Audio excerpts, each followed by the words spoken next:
Powered by Sports Interaction, Canada Sportsbook. Well, that fucking sucked, didn't it? Welcome, everyone, to Game Over Calgary, the What the Hell Was That edition. I'm Peter Klein. As you noticed by now, it is just me hanging out with you guys today as we vent our frustrations about whatever that was from the Calgary Flames as they fall to the Nashville Predators tonight. The score was a bunch to 1. I believe 4-1 ends up officially being the final score of this game. And that, I would say, is flattering from a Calgary Flames perspective. Sorry, I'll look at you in a second. I'm working on something here. But yeah, that game never felt close. It never felt like a good hockey game. It was never an entertaining hockey game unless you had Mark Jankowski in your that guy still in the league pool. Just a awful night from the Calgary Flames. The only way that could possibly salvage it is if you had maybe a little sprinkle of little something on that game. On that note, want to bet? You can do it at Sports Interaction, Canada's sportsbook. Football continues, the World Series is ongoing, and the hockey season is well underway. Bet pre-game, live, in play, or on one of our many prop bets. Made for Canadians by Canadians, Sports Interaction makes it easy to deposit, play, and cash out. Join now and see all sports betting has to offer. Head to sportsinteraction.com/SDPN. That is sportsinteraction.com/SDPN. Ontario only, 19 years and older. Please play responsibly. If you have troubles with this particular area, there are links in the show notes that provide a great deal of help in those areas. So, shit is how I would describe what the Flames played like tonight. Just an awful performance from Calgary in this game this evening. There's a number of different things that we can cover. Coming up on the show today, we're going to talk about what went wrong, the one thing that kind of went right, another thing that went wrong, and how we can maybe fix this. But trying to fix things is already what got this team in the problem in the first place. They tinkered where they didn't need to tinker. And I get, you want to get that top line going. Well, Huberdeau needs to play faster. Sure, maybe you had 3 lines that were playing plenty fast and you decided to change it. And look, I want to make something perfectly clear as my chair slowly starts to dip. I can see that on the camera, so you're just seeing more and more of above of me, and I apologize for that. Even my chair is falling apart in the early part of this Flame season. I want to make one thing abundantly clear tonight. Tonight's loss, a putrid, dreadful, awful loss to the Nashville Predators, is not because this team's been at home for too long. It's not only because Darryl changed the lines, and it's not only because a couple of players didn't play well. This game went this way, and this team played this way for a number of different reasons. If you want to blame the lack of a road trip, fine. Audie and I brought it up on the last show. I think it is, like, at best, a tertiary excuse. The amount that it's being brought up right now is fucking ridiculous. It's not the reason. The team played like dog shit tonight. That's why this team lost. Nashville didn't even play that well. They were just kind of out there. It's like, you guys are just going to let it? Fine. Yeah, Mark Jankowski can go unabated to the front of the net. I don't even know if I used unabated correctly. I'm just rolling now. But Jankowski had free paths to the net the entire night. Like, I make the reference to table hockey every now and then. This would look like table hockey in that no one could get in the fucking way at any point. It was just clear path all night, wherever you wanted to go. Nice, clear, and easy. Oh, Lucic threw a couple of hits, so we decided to notice him a couple of times. But that was it. No one... Like, it was way too easy for Nashville to do anything. And if they, like, were a good hockey team, this would have been a 9-1 game. But the Preds haven't been able to do anything either. And that's another one of the frustrating things, as I'm just bouncing around from subject to subject now. All of that good work at the start of the season, where you beat Colorado, you beat Vegas, you beat Edmonton, lost to Edmonton, you beat Carolina, you were beating quality hockey teams. Now you're losing to the bad ones. And with all due respect to the Nashville Predators, maybe they turn things around, but as of this point, they're one of the bad ones. The Flames have one good team that they've lost to this year, and begrudgingly, that's Edmonton. Maybe Seattle will be better than I thought, maybe Buffalo will be better than I thought, maybe Nashville will be better than I thought. But at the time they were playing them, they weren't. And those are teams that the Flames should be beating. And now, instead of, hey, look at this, you got a bunch of home games to start the season, and you can build some momentum off of this. Now it's, well, we've been at home for too long, so we can't do anything. They have to endure a homestand. I know, like, you're on live. I'm doing it right now. I'm just throwing words out. I get what Francis was saying, and I get what he was saying. The word endure drove me up the goddamn wall. And the issue is not that he said it, because a lot of times, like, again, you're filling space out there, man. You're just saying words, and hey, this, I've said endure before, let's go with it. And sometimes the wrong thing, it's you go a little bit more hyperbolic than you want to. Been there, done that. Probably going to do it today. I've already sworn way more than I should for a team that's right around 500. But it's not that he said it, it's that it looks like the team actually feels it. Like, it looks like they're enduring an 8-game homestand or whatever. And I get it sucks in Calgary right now. We got out in Alberta, we have the first ski resort that's open this winter season. That's not great. But still, like the other dude whose name I'm forgetting right now in the pregame kind of said, you knew this was coming. They've known the schedule for a very long time. It's not like they just keep waking up. It's like, God damn, Groundhog Day. I can't believe that we have to play at home again. You knew this was coming. Figure it out. They had 3 days off. You can go to Banff for 2 of those. It's great. Fly somewhere. They have a freaking private jet. I've been on it. Not while anyone else was on it. I worked at Air Canada for a month and they let me go up and take a look. But still, it's like you do something. Figure it out. You had to know this was coming. Maybe a couple of those road trips where you had Cody Eakin's mullet playing in games in the preseason, maybe a couple of those could have been some more of the regulars so that they wouldn't have to endure this 7-game or 8-game or whatever it's going to end up being homestand to start the season. That is such a bullshit excuse, and I hate it. And look, like, maybe it is something. Maybe it's a little bit of something. It's not justification for that. That team had, we talk about dog per 60. I don't know. I'll have to, we'll get IT on this. I don't know if you can get a negative dog per 60 or if at some point it's just a poop emoji, but that's what that was tonight. There was no dog. There wasn't even a duh out on that team tonight. They had nothing going for them. Offensively, defensively, special teams. The only thing that was going for them tonight was the goaltender. And now I've kind of rambled on and on and on and on and on and on and on. So you know how I feel about the game. You have to change the lines. Like, you have to. Milan Lucic cannot be a second line center. And for the love of God, I get he's got a good shot. Stone can't be all reliable with a minute and a half to go. At some point, it's like, you know what? You've done great. We're going to push you to the back right now. You know, like, we're just going to, like, and look, again, there are different roles that guys can play. Not all of them need to elevate to the top line. I feel like I do a pretty good job on these shows. That doesn't necessarily mean that all of a sudden, oh, hey, do you mind doing Hockey Night in Canada? There's a gap there. I have a bit of a ceiling on what I can do. Now, I think one day I could, maybe with the right practice and everything. Not the point. The point is, you have, like, it's great to have players excelling in their role. That doesn't mean they're going to excel in all of the roles. It just doesn't. And Stone, great, fantastic. He scored a couple of times. He's got a hell of a shot.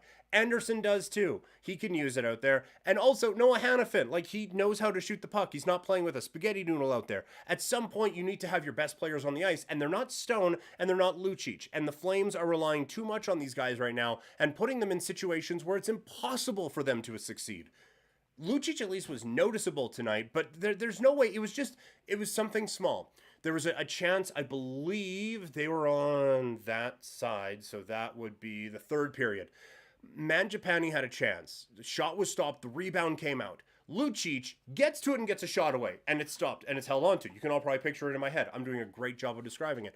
But it took Lucic an extra half step to get there. And I'm not saying that extra half step is the difference in a Flames goal that turns the entire season around, and we can pin everything back on this one shot. What I'm saying is, if you had with all due respect to the career of Milan Lucic, if you had an actual second liner out there, they get to that puck quicker and it creates maybe a bit more danger. Like, it's just one of those where Lucic didn't do anything wrong. He just didn't do the perfect right thing. And that was a spot where someone who should be there would be able to do that. So while the players didn't do anyone any favors tonight by playing like hot garbage, these lines need to get changed back. I said it on social media today. This is a team that had 3 lines going, and then they changed the lines, and now they have none.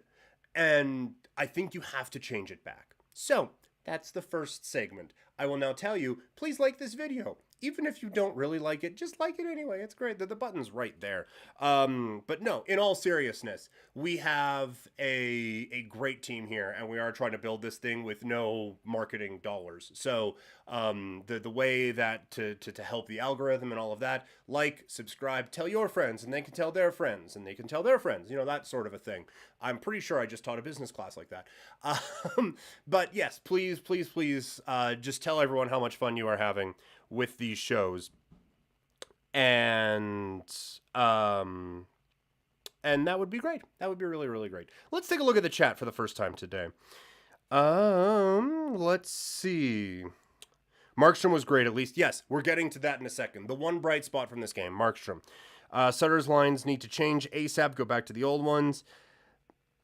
Yeah, that excellent point by Robert in the chat. He really tried to keep the team in the fight in the third, except no one wanted to fight. It's like a boxer is out there just getting teed off on, and they come back to the corner and they're like, I don't have it tonight. And the coach is like, no, you got it. Just head movement, body, head. They're like, no, I really don't. No, get out there, you'll be fine. And then you get back out to get, you know, like, it's just, that's kind of what it felt like from a Flames perspective tonight. Andrew saying that the train fully off the rails. I don't know if we're full off the rails, but we are definitely like getting there. This was bad. This was really, really, really, really, really bad tonight. This was one of those ones where, like, if you played like that and things were going poorly, like, they'd get booed off the ice and people would be throwing things. But they had a hot start that they've now completely squandered. And at least there is that. And Austin Matthews' effort level tonight, that is fair. Is the Flames defense this bad without Tanev? I mean, yes. Like, first of all, yes. Second of all, it's not just one dude. Like, this was a combination of one of your best defensemen was out, and then no one else gave a shit. I really think tonight it seems oversimplistic, because there's some X's and O's stuff that you could do. Again, get in anyone's way. There was a lot of tonight that was just based on effort. And we talked about it with Audie in the Seattle game. The Flames are a talented enough team that if they match their opponent's work ethic, pretty good chance they're beating 95% of teams. Bounces happen, things go weird, whatever. But this is a talented hockey team. If it's a talented hockey team that works, like we saw against Colorado and Vegas, who apparently is unstoppable now, and in the first game against Edmonton, and battling back against Carolina, and beating the Pittsburgh Penguins. In those games, this team worked their asses off. They're winning puck battles, creating different opportunities for themselves. There was none of that tonight, and it really, really showed in an extremely negative way. Robert's going to give Andrew a timeout. We're messing with the vibes. I think, like, what's clear is that I mess with the vibes too much by shaving the mustache off. Like, that has definitely messed with the vibes to maybe a level that we cannot fix at this point, right? Like, it's I might have just irreparably damaged the season by shaving the mustache off. Trying to go back, it's getting there. It's a couple days in, you know, it's slow progress. But by the way, donate to my Movember page. I tweeted about it. I'll try to tweet about it more. I put out a TikTok about it. It was hilarious for like 300 views. So, put the mustache and the lines back where they came from. So help me God. Yeah, Robert has definitely nailed this one.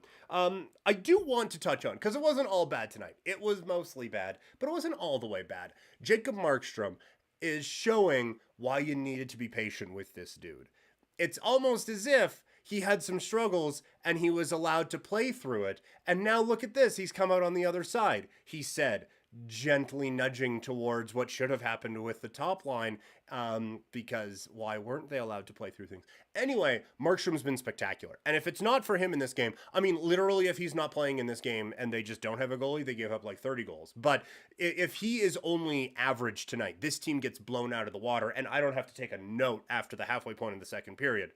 As it was, he kept that, like we said, he kept him in a fight that they weren't ready for. And like, he was spectacular in this game. There was a lot of times where Nashville, like, it was just, again, it wasn't just clear path to the net. It's clear shooting lane. Like, just Forsberg on that power play goal was allowed to just camp out in front of the goalie. How many times? And I get like a different bygone era, but even now, how many times is that dude parked in front of the net and he gets the bejesus beaten out of him? And it's like, look at what Gallagher the other night was assaulted 3 times before he got like sent flying out of the zone. No one was doing that to Forsberg. He was just allowed to set up shop there.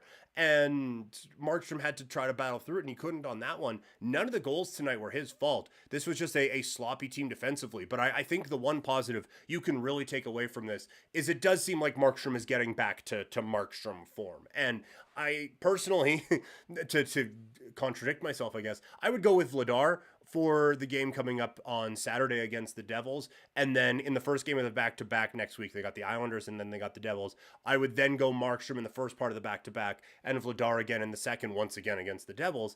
Just to the main thing we're trying to do is keep this guy ready for the postseason. And I think he played a bit too much.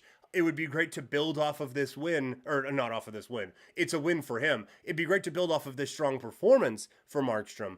But I think overall you have to keep him rested. But no, this is such a positive step that Markstrom has taken this year to be in the last couple of games anyway, to just get back to being reliable and being back to that guy who's almost stealing games for you. It feels a whole lot better than it actually does. Team loses 5-2, or team goes 5-2, loses a close one to the Oilers, and suddenly we look like this. What the fuck is going on? Seriously, that one coming from the goalie of the German national soccer team. But thank you, Manuel, for that one. Yeah, I don't get why. Like we talked about it with Audie the other night. They just threw the plan out the window. Man, my chair is really dipping. You could see my poppy when this thing started. We talked about it with Audie the other day.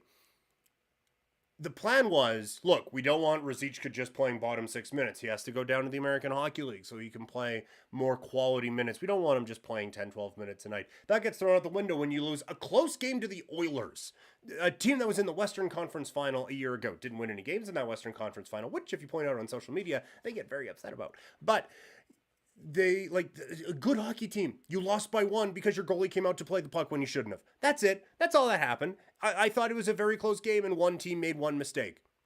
Doesn't mean you have to grenade launcher this entire team, and now they look like a shell of what they looked like at the start of the season. If this team looked like this at the start of the year, we would be doing a daily Connor Bedard report on this instead of talking about how to fix the lines and things like that. The team was dreadful, and they looked really good in the first few games of the season. Not perfect, but really, really good. I don't understand why they had to do this. NC Double Studios. Here's the hope. Sutter puts the lines back and everyone is scared he will change them again. They try their asses off and they go 9-1. I would take that. Aaron, I thought Vegas's goaltending would be their undoing this season, and Calgary had the best goalie in the Pacific. Both of those could be true. Vegas is just playing stupid good right now, but I think Calgary's goaltending is going to be, by the time this is all said and done, I don't know, man. Thatcher Demko is playing stupid good right now, but that team sucks. So I think Markstrom could end up being like the Pacific Division All-Star representative in goal will probably be Jacob Markstrom this year. Yes, don't forget to like the stream, subscribe to all the podcasts as well. It's only just one, I guess. Subscribe to the Game Over channel. Get all of the podcasts. By the way, like, it is a great way to keep up with. I haven't missed an episode so far. Great way to keep up with all the goings on in with the Canadian teams. I feel like I know more about these teams through the pain and suffering of all of the hosts that I've just had to experience in the last couple of days. Certainly not on that level for sure. Nobody understands why the lines are the way they are. Why doesn't Sutter ever call timeouts when the team is reeling, especially the other night against Seattle? Yeah, that one. I mean, you see how they started the first and you started the second period. Maybe I don't want Daryl talking to these guys more than he has to, because apparently he's putting them to sleep. But no, that's a good point. Like, I don't want to turn this into dumping on Daryl too much. Like, I think he deserves a lot of the blame for just fucking around with things where they didn't need to be fucked around with. But no, you're right. Like, timeout management could definitely be a thing. I thought that it was Forsberg, right? Yeah, the Forsberg goal. I thought that one could have taken a look at it at least, and at least like it essentially is a timeout, right? Like, you might take a penalty off of it, but Markstrom was playing really, really well, so it didn't matter anyway. So challenge that call and then kind of like let the boys reset. You can talk to them about how two guys got behind your defense all alone, and then maybe try to figure things out there. I thought there was just a couple of things that Daryl could have done to kind of fix things. I want the chat's opinion on this one a little bit, and maybe I'll get dumped on for it, but do we just go like we want lines completely back the way they were? Because I still think there's a couple of things that I would like to change. And maybe I'm going a bit too drastic for the guy who was just saying, just put it back the way it was and shut up. And by the way, if they do that, fine.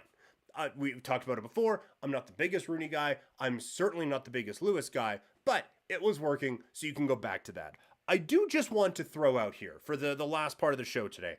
I do just want to throw out just a suggestion, a mild little nudge about where I think this team, or where I would like to see this team go with the line combination. So I would like the top line to be Huberdeau with Lindholm and Connor Zary. Mike Gould once again tweeted about it today that Zary's point per game right now, or maybe even a little over a point per game right now, in the American Hockey League. He's a former first-round pick, good Sasky boy, and he is a left shot. I think he would actually look really good on that top line. Maybe it's asking a bit too much for Huberdeau to get himself going and, have a rookie beside him.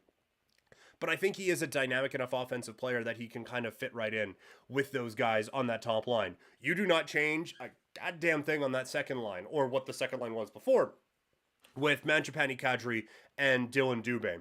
On the third line, then, it is Coleman, Backlund, and Toffoli. I've said before that it looked like that third line was playing 5-on-4 offensively. We know Toffoli can score. We know he can generate his own chances.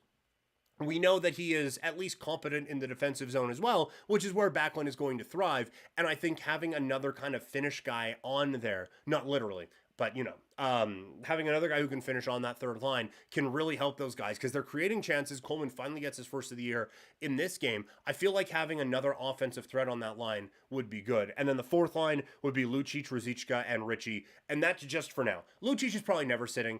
I think like that has kind of sailed. Ritchie has started to fade into the background a little bit, as much as a dude that big can fade into a background. At that point, I wouldn't hate bringing up Matthew Phillips. He leads the Wranglers in scoring right now. I may have called them the Stockton Heat a couple of times. Old habits die hard. But he leads the Wranglers right now in points. He has been a guy who has been so close to the NHL a couple of different times, and injuries have just gotten in the way. I feel like he is ready now. I would like to add a few more of the baby flames onto this team to just provide a bit of a spark and a bit of life to this team. There is already good structure there when they don't play like they did tonight. There is already a ton of talent on this team. I feel like there are a couple of anchors who are kind of dragging them down, and I do believe that bringing up a couple of guys from the American Hockey League, putting them in situations that are advantageous to them to succeed, would really help this team just get out of this funk and get the good vibes back. So I'm assuming that the Flames are telling me, or Flames fans are telling me that that's stupid, but let's see. Into the chat we go. I'm here to talk line combinations. Thank you, Robert. Lucic, second line, because he has cup experience. Yeah, I don't get that one at all. I don't know. The only thing I can think of is that he's actually played pretty well. But again, that doesn't mean you get a promotion out of it. It's just, you know what? You have been doing great at the thing that you are supposed to be doing. Thank you very much for doing that. And you just kind of move on. DNA line needs to be brought back, and Lindholm needs to get rolling. That is a thing. Lindholm has been very, very quiet. Very, very quiet, and we need to, like, someone just needs to step up right now, right? Like, Kadri was one who stepped up before. Someone needs to step up. We can't come out of a game talking about how Zadorov lit the team up because he got his face punched in by Alexiak, and that sparked the Flames for like 10 minutes in that game. this team needs someone to actually be like, hey, can we stop sucking for a little bit? Great, I'm going to go score a goal now. Kadri did that in the Seattle game, and it kind of woke things up a little bit. There was none of that in this game. This was just a full team bleh. Sutter doesn't do that, Klein. You know that. Yes. Yeah, I know. This is not a prediction. This is just a what I wish they would do.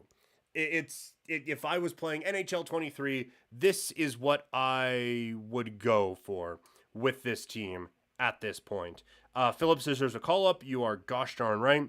Don't worry, once Mangiapane gets on the road, he's in the rocket race. Look, man, once this team just gets away from playing home games where everyone is supposed to be more effective, then they are going to be great. And look, like, I understand they've been at home for a while. That would be a lot. But I'm not buying it. If Lucic is the best option in your top 9, oof, you're in trouble. How's the chemistry? I think the chemistry is probably fine. Like, for the most part, having been around the team kind of over the last few years, they really like Lucic. Like, I don't think people on the team are going to look at Lucic being on the second line and thinking, oh man, how could Daryl possibly do this? And it's going to lose the locker room. Like, I remember it was a couple of years ago, I think it was Dubé's rookie year, where Lucic hadn't scored a goal in forever. And I get, like, that's a tough, chunk to pin down because that's happened quite a bit. But he finally scored, and Dylan Dubé almost jumped out of the damn rink. He was so happy for that dude. The team is really behind Milan Lucic. I'm not surprised that there's reports that they're going to sign him to some form of a contract extension. Hopefully it is a cheaper one, because like there's only so much you can do for being a nice guy. But this team really gets behind him. And so I that is the one thing. I don't think that there is any like infighting or any, I can't believe this guy's got this opportunity. I think the only chemistry issue is these guys haven't played together a bunch. And for whatever reason, they spent all training camp trying to get these lines figured out. And then they changed them after a 5-3 start, which again makes no sense. Kind of bringing it back to the moral of the story. Phillips and Zari should draw into the lineup, but also getting Travis Konechny through a trade would help our right side a lot. That is a factual statement there, Trey Tyson. That is a factual statement that getting Konechny would help this team out quite a bit. And yeah, maybe those guys are only ever trade chips, right? Maybe that's all it is. But it does kind of feel like there is at least a bit of a hole in the top 9 right now. I'm trying to fix it with a former first round pick. Perhaps they try to change it by way of another hockey trade at some point. A couple more here in the chat, and then we will get rolling. I saw someone asked about Shillington before. Still no Shillington. Oh, talking about the defense. They made Jankowski look like a great pick, and still no Shillington, to be fair. That's very fair. And hopefully whatever the personal issue is that is bothering him right now is the one that is something that he gets figured out on his own. So yes, the moral of the story tonight, they haven't been on the road for a while. The coach changed the lines for no good goddamn reason, and everyone sucked. I don't think you can just blame one of those things, right? Like, I don't think it's just because they haven't gone on a road trip. I don't think it's just because Daryl changed the lines. I think that's the biggest part of the blame pie, but I don't think it's just because of that. And I don't think that it's just, well, the team wasn't all that good tonight, because they've won games and they haven't played that well. It's all of I think it's a number of different factors that just kind of spiraled out of control for this team tonight. But whatever it is, it has to get fixed quick. And however they got to where they were playing at the first part of the season with lines that were working, I think you need to get back to that. So we will see if the Flames are able to get back to that point at some point here. So that's going to do it for the program today. Our next game over is going to be Saturday night when the Calgary Flames take on the New Jersey Devils. Please remember to like this video, subscribe to the channel, tell people about us. I have a blast doing these shows. I have a blast chatting with all of you in the chat. And just thank you all so much for tuning in. Please remember to subscribe to the podcasts as well and leave a nice review. All of this stuff helps. It feels like just a whatever thing because you hear it on podcasts and videos 1,000 times a day. These things really do help. And if you could help us out by just leaving a review, liking the videos, that would be fantastic. On a personal note, you can follow me on social media. I am at PrimetimeKlein on Twitter and Instagram. You can donate to my Movember page so that I can get this mustache growing as soon as possible, so that Robert stops hating me. Thank you all so much for tuning in and allowing me to just yell at you for a while about this Calgary Flames team. Hopefully, it's a bit of a nicer show when we reconvene